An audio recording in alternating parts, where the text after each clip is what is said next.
Sirdaryo viloyatida aholi xavfsizligini ta'minlash, jinoyatchilikni oldini olish va jamoat tartibini mustahkamlash borasida keng qamrovli chora-tadbirlar amalga oshirilmoqda.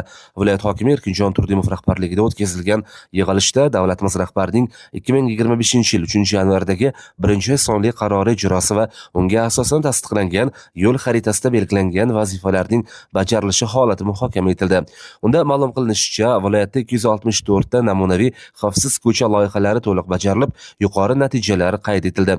Shuningdek, mingta aholi gavjum joylarda video kuzatuv kameralari o'rnatish rejasi 94% ijro etilgan. 1300 ta texnik qo'riqlov bo'yicha 1256 ta obyektda xavfsizlik ta'minlangan. Bularning barchasi aholi hayotida osoyishtalikni ta'minlashga qaratilgan muhim qadamlardandir. Aholining turmush sifatiga bevosita ta'sir etuvchi infratuzilma bo'yicha ham ijobiy o'zgarishlar ko'zga tashlanmoqda.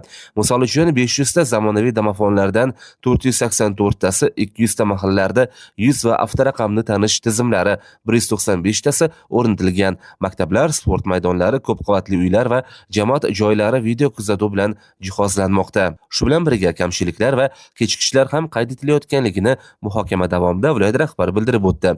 Ayrim mas'ul tashkilotlar amalga oshirilgan ishlar haqida ma'lumotlarni platformaga kiritmasdan ishni shaffofligi va hisobdorligini ta'minlashda sutkashlikka yo'l qo'yilayotganligi Sayxunobod tumanida maktablarning ochiq sport maydonlariga o'rnatilishi kerak bo'lgan 3 ta video kuzatuv kamerasidan birortasi o'rnatilmaganligi, Xovos tumanida ko'p qavatli uylarga zamonaviy domofon o'rnatish bo'yicha bugungi kungacha 50 tadan faqat 34 tasi o'rnatilganligi tanqid qilindi. Muhokama yakunida mazkur holatlar yuzasidan aniq muddat bilan topshiriqlar berildi. Viloyat rahbari tomonidan nazorat kuchaytirilib, har bir mas'ul shaxsdan shaxsiy javobgarlik talab etilishi bildirildi. Xulosa qilib aytadigan bo'lsak, jamiyatda tinchlik va xavfsizlikni ta'minlash barchamizning umumiy maqsadimizdir. Viloyatimizda prezident rahnamoligida bu yo'nalishda amalga oshirilayotgan ishlar yuksak ma'naviyatli, farovon va xavfsiz jamiyat sari yana bir dadil qadamdir.